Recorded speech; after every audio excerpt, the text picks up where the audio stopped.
Ceci est une série de vidéos, donc n'hésitez pas à vous abonner pour avoir la suite. Et surtout, en fait, ici, on va lire le 7 février. Donc, chaque jour, je vous donne un verset. N'hésitez pas à enregistrer la vidéo parce qu'elle risque un peu d'être longue. Comme ça, vous pourrez l'écouter après.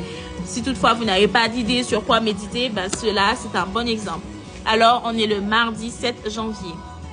Es-tu allé aux sources de la mer et tu t'es promené dans les profondeurs de l'abîme? Job 38, verset 16. Tiens-toi là et discerne les œuvres merveilleuses de Dieu. Comprends-tu le balancement des nuages, les œuvres merveilleuses de celui qui est parfait en connaissance? Job 37, verset 14 à 16. Donc, du coup, on vous donne et vous pouvez aller lire. Et d'ailleurs, ça tombe très bien que l'on ait Job parce que justement, on est en train de méditer également sur Job. Donc, je ne suis pas encore là. On est seulement à Job 3 pour le moment. Donc, n'hésitez pas à vous abonner aussi pour la méditation de Job. Donc, quasiment, vous avez 2 vidéos par jour. Une vidéo le matin sur l'histoire de Job et une vidéo le soir. J'avoue que je ne sais pas si tous les soirs je pourrais en faire parce que parfois je suis fatiguée. Mais là, justement, je me suis dit non, je ne vais pas dormir. Là, c'est mon heure de sommeil. Je me suis dit non, je ne vais pas dormir sans vous faire ce verset du jour-là. Donc, la Terre ingénieusement protégée, il y a environ 1,4 milliard de kilomètres cubes d'eau sur la Terre. Elle est nécessaire à la vie pour que rien de ce précieux liquide ne soit perdu. L'eau suit ainsi qui se renouvelle sans cesse.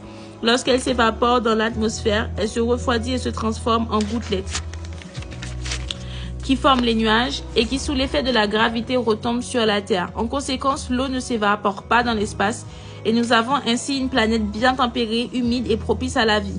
L'atmosphère et la magnétosphère terrestre sont aussi indispensables à la vie. Sans elles, nous serions constamment irradiés, bombardés par le vent solaire et frappés par des météorites. Ainsi, Dieu a formé l'atmosphère comme une barrière pour protéger la Terre et permettre à la vie de s'y développer. Nous pouvons dire avec David, les cieux racontent la gloire de Dieu et l'étendue comme l'ouvrage de ses mains. Psaume 19, verset 2. Cette merveilleuse création est aussi une des preuves que Dieu existe.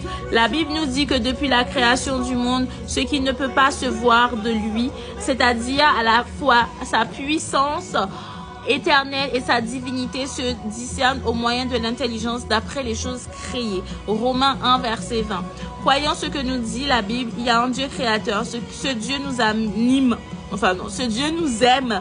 Il l'a prouvé en envoyant son Fils Jésus-Christ dans cette création pour le salut éternel de tous les humains qui croient en lui. Je pense que vraiment je suis crevée, j'ai eu du mal à le lire.